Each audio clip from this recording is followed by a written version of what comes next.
كريم أما بعد فقد قال الله تعالى في القرآن العظيم وفي الفرقان المجيد أعوذ بالله من الشيطان الرجيم بسم الله الرحمن الرحيم ظهر الفساد في البر والبحر بما كسبت أيدي الناس கருணையானுக்கெல்லாம் கருணையான் அல்லாஹ்வின் கருணையை பெற காத்திருக்கும் பாசத்திற்குரிய பெற்றோர்களே பெரியோர்களே, இந்த மதரசாவை திறம்பட மேம்பட வழி நடத்தும் மதரசாவின் தாளாளர் அவர்களே, தலைமை ஆசிரியர் அவர்களே, ஆசிரியர்களே மற்றும் நிர்வாகிகளே, இந்த விழாவை சிறப்பிக்க வந்திருக்கும் ஊர் ஜமாத்தாரர்களே, ஊர்வாசிகளே, தெருவாசிகளே, ஆன்றோர்களே, சான்றோர்களே, உங்கள் அனைவருக்கும் எனது கனிவான சலாத்தினை தெரிவித்துக் கொள்கின்றேன்.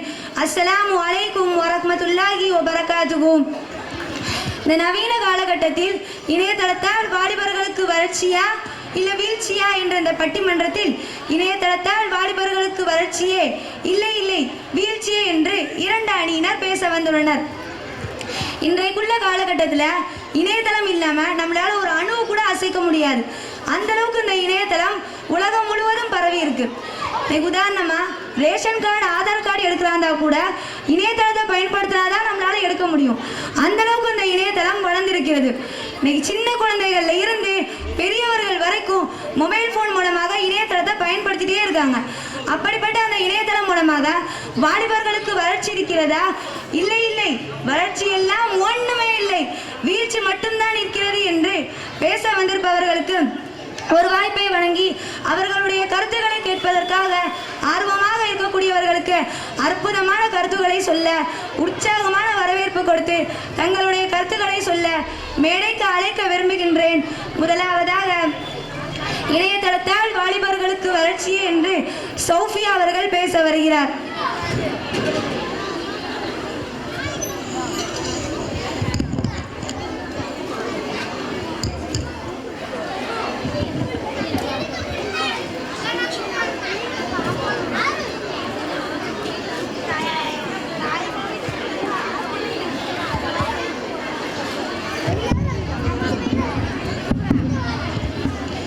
எதிரணியில் அமர்ந்திருக்கும் உளரக்கூடிய எங்கள் எதிரிகளே, என் அணியில் அமர்ந்திருக்கும் என் அன்பு மிக்க தோழியே, எங்கள் வாதத்திற்கு தீர்ப்பளிக்கும் பாசமிக்க நடுவர் அவர்களே, மேலும் இங்கு வந்திருக்கும் அனைவருக்கும் என் முதற்கண் சலாத்தை தெரிவித்துக் கொள்கிறேன். அஸ்ஸலாமு அலைக்கும் வரஹ்மத்துல்லாஹி வபரகாத்துஹு. قال الله تعالى والذي خلق لكم ما في الارض جميعا. அல்லாஹ் குர்ஆன்ல கூறுகிறான், அவன் எப்படிப்பட்டவன் என்றால் அந்த உலகத்தில் அனைத்தையும் உங்களுக்காக படைத்துள்ளான். அப்படிதான் இந்த இணையதளமும் அல்லாஹ் நம்மளுக்காக தான் படைத்திருக்கான். இதுக்கு முன்னாடி உள்ள வாலிபர்கள்லாம் ஜகாத் கொடுக்கறதா இருந்தா நேரா அந்த இடத்துக்கு போய் தான் கொடுப்பாங்க. ஆனா இப்போ இந்த இணையதளம் வந்ததுக்கு அப்புறம் இங்கு உள்ள வாலிபர்களும் மற்ற மாவட்டத்தை சேர்ந்த வாலிபர்களும் இணைந்து ஒரு குழு உருவாக்குறாங்க. அவங்க குழுவில் ஏதாவது ஒரு குடும்பத்துக்கு மருத்துவ ரீதியாவோ பொருளாதார ரீதியாவோ உதவி தேவைப்பட்டுச்சுன்னா அதை அந்த குழுவில் அனுப்புறாங்க. அந்த குழுவை சேர்ந்த மற்ற மாவட்டத்தில் இருக்க வாலிபர்களும் ஜகாத் கொடுக்குறாங்க. எப்படி? இந்த இணையதளம் மூலமா. உதாரணமா பலஸ்தீன்ல போர் வந்துச்சு, அப்போ நம்ம எல்லாருமே ஜகாத் கொடுத்தோம். எப்படி கொடுத்தோம்? இந்த இணையதளம் மூலமா தான். $35 மில்லியன் நம்மளால இந்த இணையதளம் மூலமா ஜகாத் கொடுக்க முடிஞ்சுச்சு. இப்படி இணையதளங்கிறது நம்மளுக்கு நன்மையை தருது. இது வளர்ச்சி இல்லையா நடுவர் அவர்களே? இணையதளத்தின் முக்கிய நன்மைகள் ஒன்று தகவல் தொடர்பு. இதுக்கு முன்னாடிலாம் ஒவ்வொருத்தரும் சக மனிதர்களோட பேசி பழகிறது தான் அன்றைய கால பழக்கம். ஆனால் இன்னைக்குள்ள சூழ்நிலையில பெற்றோர்கள் ஊரிலே மகான்கள்லாம் சம்பாதிப்பதற்காக வெளிநாட்டில் இருக்காங்க. அவங்க ரெண்டு பேருக்கும் தொடர்பாக இருப்பது எது? இந்த இணையதளம் தான். இப்போ வீடியோ கால் வந்ததுக்கு அப்புறம் தான் எப்படி தூரத்தில் இருக்க மகனோட எப்படி பக்கத்தில் இருந்தால் நம்ம முகத்தை பார்த்து பேசுவோமோ அந்த மாதிரி பேச முடியுது. இது சாதாரண விஷயமா நடுவர்களே? இந்த விஷயம் இணையதளத்தில் இருக்குன்னா இது வாலிபர்களுக்கு வளர்ச்சி இல்லையா? இதுக்கு முன்னாடி நம்மளுக்கு ஏதாவது புக்கு வேணா லைப்ரரியில் போய் தான் தேடணும். ஆனால் இப்போ அந்த தலைப்பை இணையதளத்தில் ஒரு தட்டுனா போதும், நிறைய விஷயத்த நம்மளால தெரிஞ்சுக்க முடியும். உட்கார்ந்த இடத்துலேருந்து தேடினா சோம்பேறின்னு சொல்லுவாங்க. ஆனால் நாங்கள் சொல்கிறோம், உட்கார்ந்த இடத்துலேருந்து எங்களால் அறிவையும் தேட முடியும். அந்த அளவுக்கு இந்த இணையதளத்தில் எங்களால் வளர்ச்சியை உணர முடியுது. இதுக்கு முன்னாடிலாம் நாட்டு நடப்பு தெரியும்னா பெரியவங்க நியூஸ் பேப்பர் படித்து தான் தெரிஞ்சுப்பாங்க. ஆனால் இன்னைக்கு ஒரு சின்ன பையனை கூப்பிட்டு கேட்டால் கூட சொல்கிறான், அவன் சொல்கிறான் நாட்டில் என்ன நடக்குது. நான் நியூஸ் பேப்பர்லாம் வரதுக்கு முன்னாடியே இணையதளம் மூலமாக எல்லாருக்குமே நியூஸ் தெரிஞ்சிச்சு. இப்போது நிறைய வீட்டில் நியூஸ் பேப்பர் படிக்கிறதே ரொம்ப கம்மி. எல்லாருமே இணையதளத்தில் தான் நியூஸை பார்க்குறீங்க. ஏன் நம்ம நடுவர் அவர்களே, உங்கள் வீட்டில் என்ன நியூஸ் பேப்பரில் நியூஸ் பார்க்குறீங்க? இணையதளத்தில் தானே நியூஸ் பார்க்குறீங்க. உண்மையை சொல்லுங்கள் நடுவர் அவர்களே. ஆமாம்மா, பாலஸ்தீன் மக்களுக்கு போர் நிறுத்தம் அறிவிக்கப்பட்டதே நான் இந்த இணையதளம் மூலமாக தான் தெரிஞ்சுக்கிட்டேன். ஆமாம், பலஸ்தீனில் போர் வந்ததும் நம்மளுக்கு இணையதளம் மூலமாக தான் தெரியும். பலஸ்தீனில் போர் நிறுத்தம் செய்யப்பட்டதும் நம்மளுக்கு இணையதளம் மூலமாக தெரியும். இப்படி இணையதளங்கள் அது நம்ம வாழ்க்கையை ரொம்ப எளிதாக்குது. இது வளர்ச்சி இல்லையா நடுவர் அவர்களே? இதுக்கு முன்னாடி உள்ள வாலிபர்கள்லாம் தங்களோட சம்பள பணத்தை கையில் வாங்குறவங்களா இருந்தாங்க. ஆனால் இப்போ உள்ள வாலிபர்களை எல்லா துறையிலையுமே அவங்களோட சம்பள பணம் அவங்களுக்கு இணையதளம் மூலமாக தான் வந்து சேருது. இப்போ மாதம் லட்சக்கணக்கில் அவன் சம்பளம் வாங்குறானே, இது வாலிபர்களுக்கு வளர்ச்சி இல்லையா நடுவர் அவர்களே? இப்போ நம்மலாம் பெற பார்த்து தான் நோன்பு வைக்கிறோம், பெருநா கொண்டாடுறோம். கடந்த 2 வருஷமா நம்ம மேலே பாடத்தில் பெற தெரியவே இல்லை. அப்போ நம்மள என்ன செஞ்சோம்? நோன்பு வைக்காமல் இருந்தோமா, பெருநா கொண்டாடாமல் இருந்தோம் செஞ்சோம். எப்படி? இந்த இணையதளம் மூலமாக தான். மற்ற நாட்டில் தெரிஞ்ச பேர இணையதளம் மூலமாக தான் வீடியோவில் ஷேர் ஆச்சு. அதை பார்த்து தான் நம்மளுக்கு தெரிஞ்சிச்சு, ஓ நாளைக்கு நோன்பா, நாளைக்கு பெருநாவா அப்படின்னு நம்ம கொண்டாடணும். இப்படி இணையதளங்கிறது நம்ம வாழ்க்கையில் இன்றியமையாத ஒரு தேவையாக இருக்குது. இது நிச்சயமாக வளர்ச்சி தானே நடுவர்களே? இப்போல்லாம் ஆதார் கார்டு, ஸ்மார்ட் கார்டு அதெல்லாம் ரொம்ப ஒரு முக்கியமான ஒரு பொருள். அதெல்லாம் ஒருவேளை தொலைஞ்சிடுச்சுன்னா திரும்ப முதல்ல இருந்து எடுக்கிற மாதிரி இருக்கும். அது நம்மளுக்கு வேண்டிய நேரத்தில் சரியாக கிடைக்கவும் செய்யாது. ஆனால் இப்போ இந்த இணையதளம் வந்ததுக்கு அப்புறமா ஆதார் கார்டு, ஸ்மார்ட் கார்டு எல்லாத்தையுமே நம்ம ஈஸியாக மையத்தில் போய் நம்ம வேண்டிய நேரத்தில் ஈஸியாக நம்மளால் எடுத்துக்க முடியுது. இப்படி இணையதளங்கிறது நம்ம வாழ்க்கையை ரொம்ப எளிதாக்குது. இது வாலிபர்களுக்கு வளர்ச்சி இல்லையா நடுவர் அவர்களே? இப்போல்லாம் ஒரு முறை செய்கிறதுக்கு 1 லட்சம் 1.5 லட்சம் செலவாகுது. ஆனால் நிறைய பேர்ட்டு அந்த அளவுக்கு வசதி இல்லை. ஆனால் நான் நிச்சயமாக சொல்கிறேன், இன்னும் 10 வருஷத்துக்கு அப்புறம் இந்த இணையதளத்தின் அசுர வளர்ச்சி காரணமாக நம்ம மெட்டா ஏஐ மூலமாக நம்மளால் இங்கே இருந்துட்டு சஃபா மருவா செய்ய முடியும், இங்கே இருந்துட்டு தவாப் செய்ய முடியும். அந்த அளவுக்கு இந்த இணையதளம் மிகப்பெரிய வளர்ச்சியை எட்டும் நடுவர் அவர்களே. நீ என்னம்மா சொல்கிற? இது நல்ல கதையாக இருக்கு. என்னால் வீட்டில் இருந்து பக்கத்து தெருவுக்கே ஓட முடியல, நீ என்னன்னா வீட்டில் இருந்தே சஃபா மருவா ஓடலான்னு சொல்கிறீ? இதெல்லாம் உண்மையா? உண்மைதான் நடுவர்களே. இப்படி ஒரு காலம் நிச்சயமா வரும் இன்ஷா அல்லாஹ். அந்த காலத்துல நீங்களும் சந்திப்பீங்க நடுவர்களே.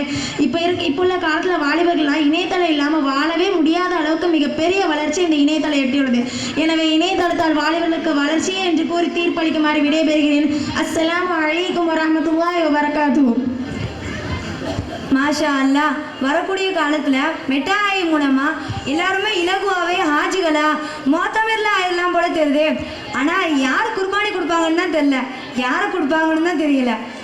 அடுத்ததாக இணையதளத்தால் வாலிபர்களுக்கு வீழ்ச்சி என்று ரேஷ்மா அவர்கள் பேச வருகிறார்.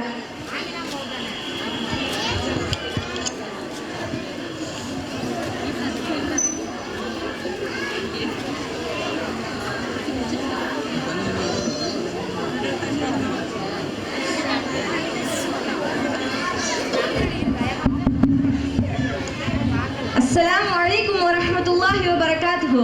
இணையதளத்தால் வாலிபர்களுக்கு வீழ்ச்சியே என்று பேச வந்துள்ளேன். நடுவர் அவர்களே, எனக்கு முன்னாடி பேசின சகோதரி சொன்னாங்க, நாங்கள் வளர்றோமா. யாருங்க வளர்றாங்க? அவங்க தான் மாத்திரை போடாமல் வளரிட்டு இருக்காங்க. சகோதரி இபாதத்தினுடைய அருமை தெரியாமல் பேசிகிட்டு இருக்காங்க. ஹஜ்ஜு ஹரஃபா, ஹஜ்ஜுனாலே அரஃபால தங்குறது தான். ஆனால் அவங்க சொல்கிறாங்க இங்கே இருந்துகிட்டே தவாப் செய்வாங்களாம், இங்கே இருந்துகிட்டே சஃபா மர்வா வருவாங்களாம். இதெல்லாம் நம்புகிற கதை மாதிரியாங்க இருக்குது. அரஃபால தங்காம, மினால தங்காம, முஸ்தலிஃபால தங்காம எப்படிங்க ஹஜ் ஏற்றுக்கொள்ளப்படும்? அது மெட்டா ஏஐயா இருக்காது, அமலை கட் செய்யக்கூடிய கட்டாவா தான் இருக்கும். அது மட்டும் இல்லாம வீடியோ கால் மூலமா தூரத்தில் இருக்கக்கூடிய பெற்றோர்கிட்ட பேச முடியும்னு சொல்றாங்க. நடுவர் அவர்களே, நான் சொல்றேன், இதே இணையதளம் வந்ததுனால தான் ஒரு வாலிபன் தனக்கு பக்கத்தில் இருக்கக்கூடிய பெற்றோருடைய முகத்தை கூட பார்த்து பேச முடியாத ஒரு நிலை இன்றைக்கு இருக்குது. அது மட்டும் இல்லாம எங்கே இருக்கக்கூடிய ஒரு பெண் வந்து எங்கே இருக்கக்கூடிய ஒரு ஆண் கூட தவறான உறவை ஏற்படுத்திக்க முடியுது அப்படின்னா அதுக்கு அடிப்படையா இருக்கிறது இந்த இணையதளம் தான். அப்படிப்பட்ட இணையதளம் வாலிபர்களுக்கு எப்படி வளர்ச்சியா இருக்க முடியும் நடுவர் அவர்களே? அது மட்டும் இல்லாம நியூஸ் பேப்பர்ல வரதுக்கு முன்னாடியே இணையதளத்துல எல்லா நியூஸையும் படிச்சிடுறாங்களாம். நான் கேட்கிறேன், இணையதளத்துல வரக்கூடிய எல்லா நியூஸுமே உண்மையா இருக்குதா அப்படின்னு பார்த்தா நிச்சயமா இல்லை.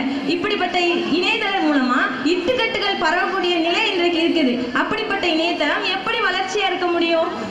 அவங்க சொல்றாங்க உட்கார்ந்த இடத்துல இருந்தே அறிமுகப்படுத்திடுவாங்களாம். நான் கேட்கிறேன், ஒரு இல்முடைய பரக்கத்துங்கிறது அந்த இல்மை நம்ம தேடி செல்றதுல தான் இருக்கு.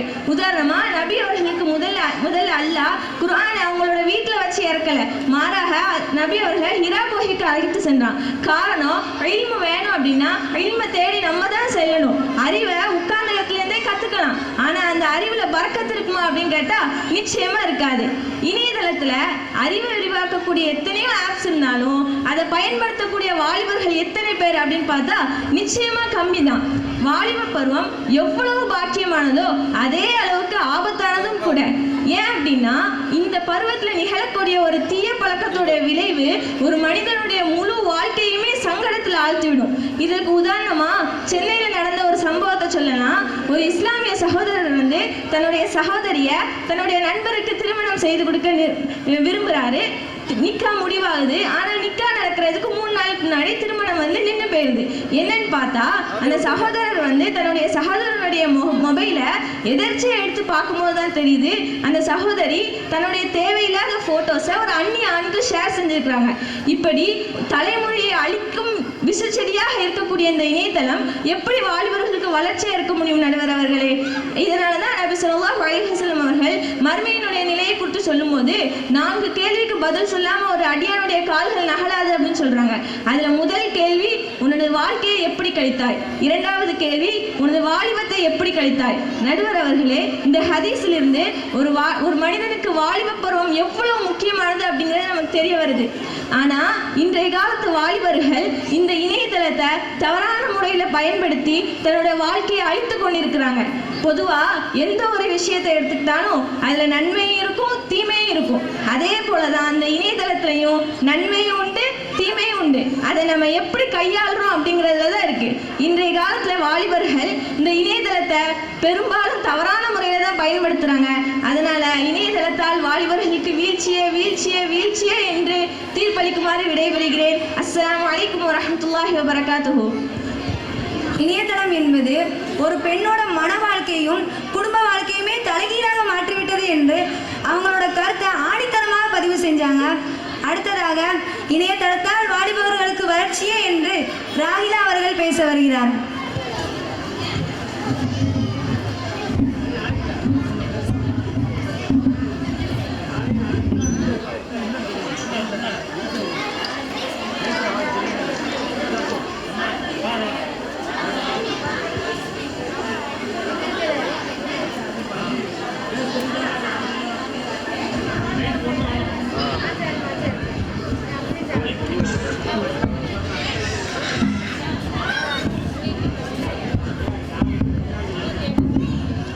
ஹலோ ஹலோ, கேக்குதா? பின்னாடி லாஸ்ட் வரைக்கும் சவுண்ட் கேக்குதா?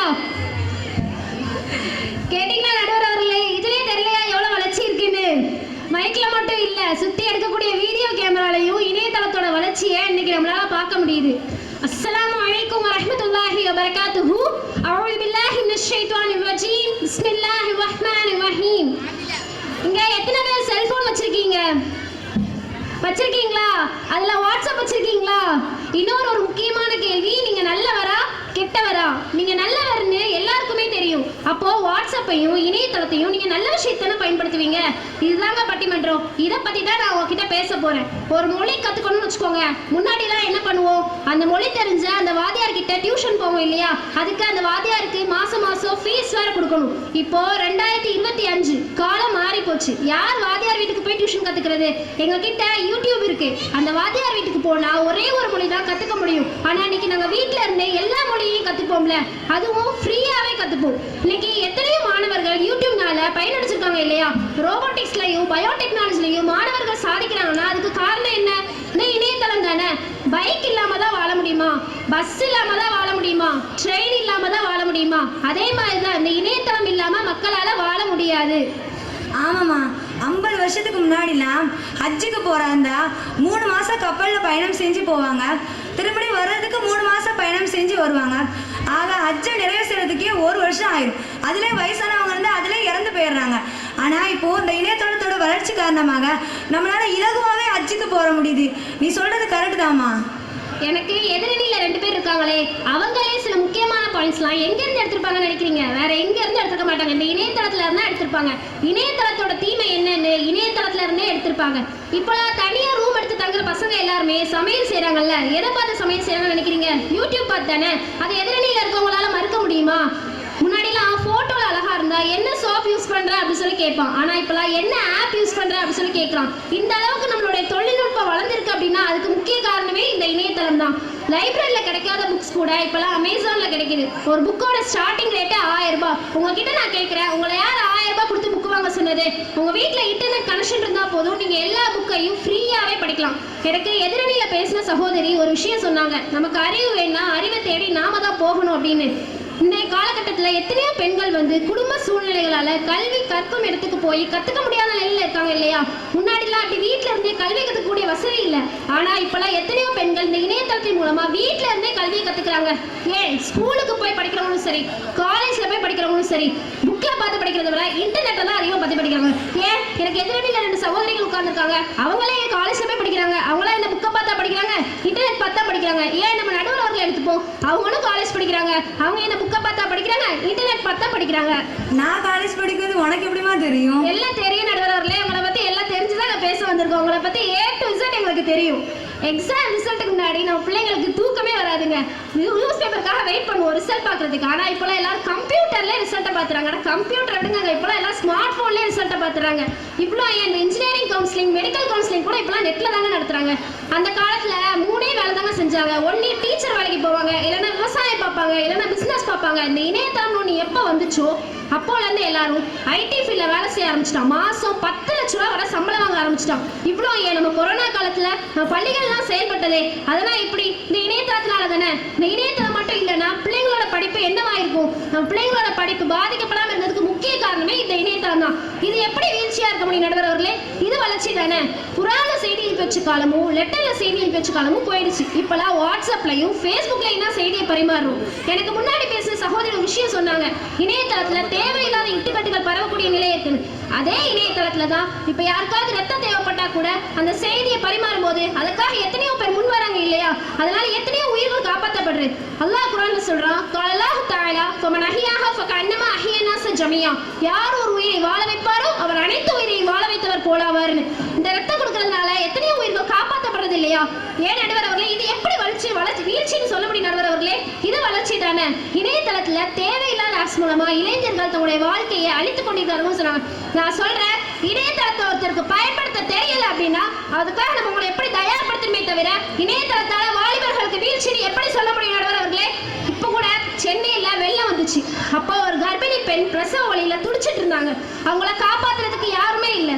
அவங்க போட்ட ஃபேஸ்புக் ஸ்டேட்டஸை பார்த்த யூனுஸ் அப்படின்ற ஒருத்தர் அவரோட போட்டை எடுத்துட்டு போய் அந்த பெண்மணியை காப்பாற்றி ஹாஸ்பிட்டல்ல சேர்த்தாங்க. அந்த பெண்மணிக்கு குழந்தை பிறந்துச்சு. அந்த தம்பதியினர் தன்னோட குழந்தைக்கு ஒரு கடவுளோட பேரை வைக்கணும்னு நினைச்சிருந்தாங்க. ஆனா அவங்க வச்ச பேர் என்ன தெரியுமா? யூனுஸ்.